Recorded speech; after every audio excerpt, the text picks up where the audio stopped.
دلچسپی ہے. تو اس دلچسپی کے لیے کم از کم UKPNP تیار نہیں ہے کہ ہم کسی کے جا کے اس کے لیے ہم غلام بن کر رہے ہیں یا اس کے لیے ہم معاف کر رہے ہیں. تو اسی کے لیے ہم کوشش کر رہے ہیں. پھر اگر آزادی کی بات تھی تو ہم نے کب پاکستان کے ہاتھ روکے؟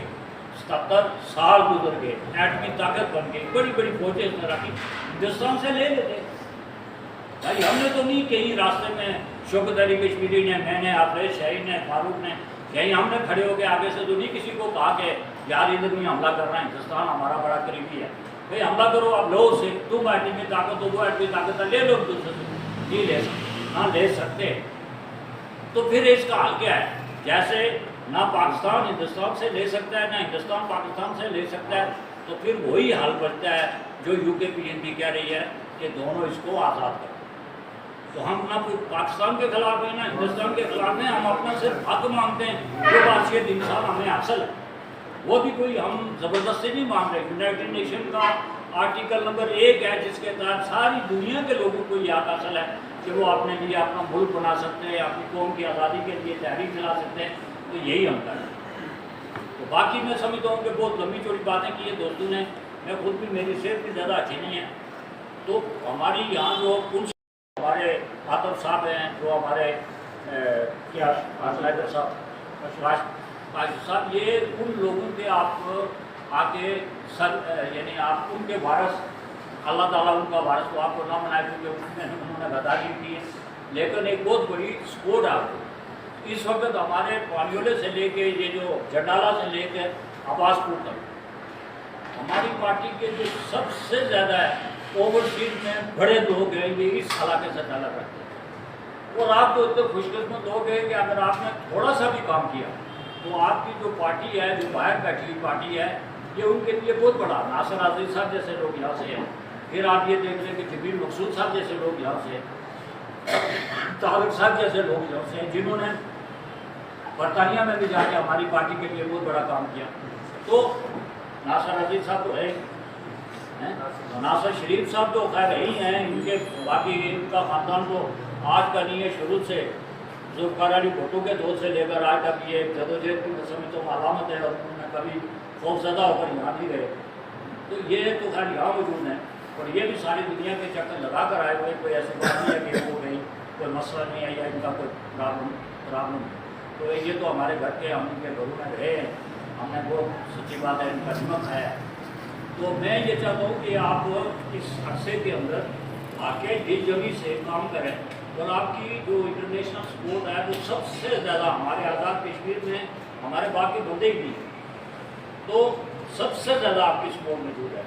یہ پانیولے سے لے کر یہاں تک جو جدھر بادل صاحب موجود ہے، وہ اپنے ہمارے تسلیم صاحب موجود ہے.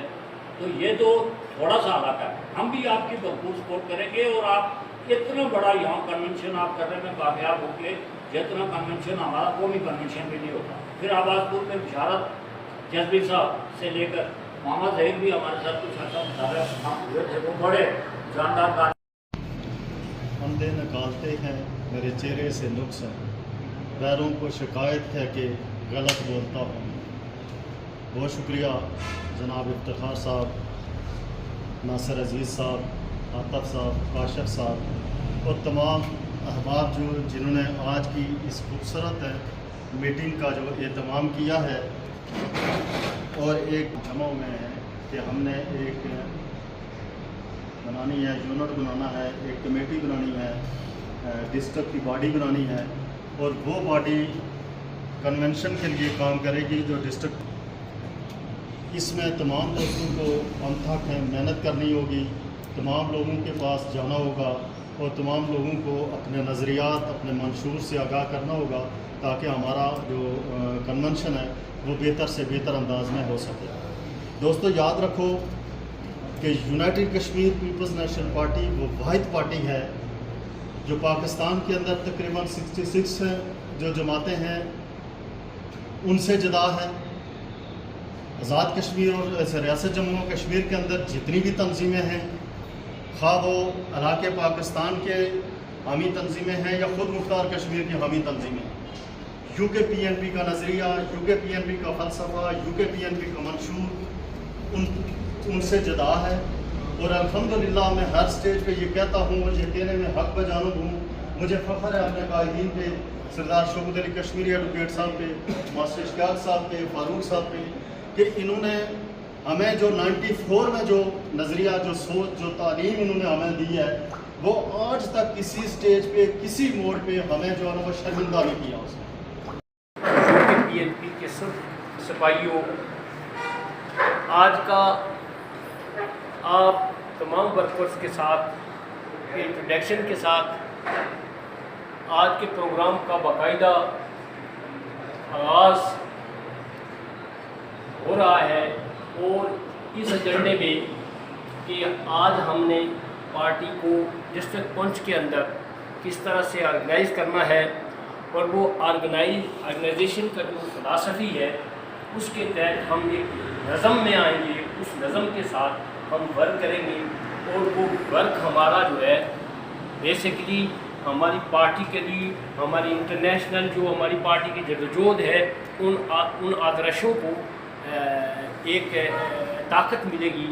تو میرے دوستوں، ریاست جموں کشمیر ایک بہت مشکل قضیے سے گزر رہی ہے، اور اس مشکل قضیے میں یہ ہے کہ اتنی فرسٹریشن شروع ہو چکی ہے.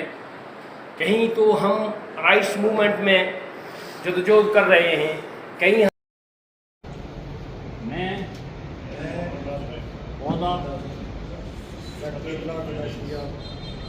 میں انصاف، جمہوریت اور سیکولرزم کی اقدار کو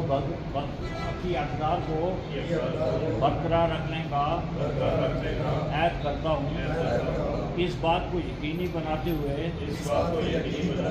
کہ میرے اقدامات پارٹی اور دنیا بھر کے جموں کشمیر کے عوام کے مفاد کی خدمت کریں گے.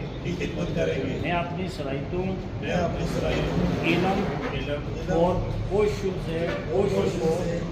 کو پارٹی کے مقاصد کو آگے بڑھاتے ہوئے جموں کشمیر کے تمام شہریوں کے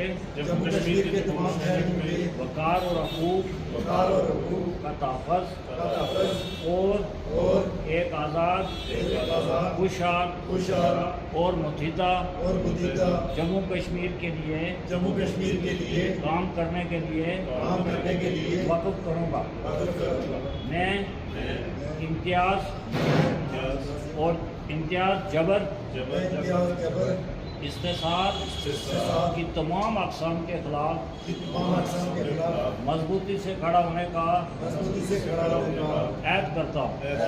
میں آزادی، جمہوریت، مساوات اور انسانی حقوق کے نظریات کو برقرار رکھوں گا، اور اپنی ساتھی پارٹی اراکین کے ساتھ مل کر ایک ایسے معاشرے کی تعمیر کے لیے کام کروں گا جہاں عقیدے، رنگ، ذات، نسل، قبیلے یا جنس سے قطع نظر سب کے لیے انصاف، آزادی، جمہوریت، مساوات. متحدہ جموں کشمیر زندہ باد. ایک سیکنڈ تک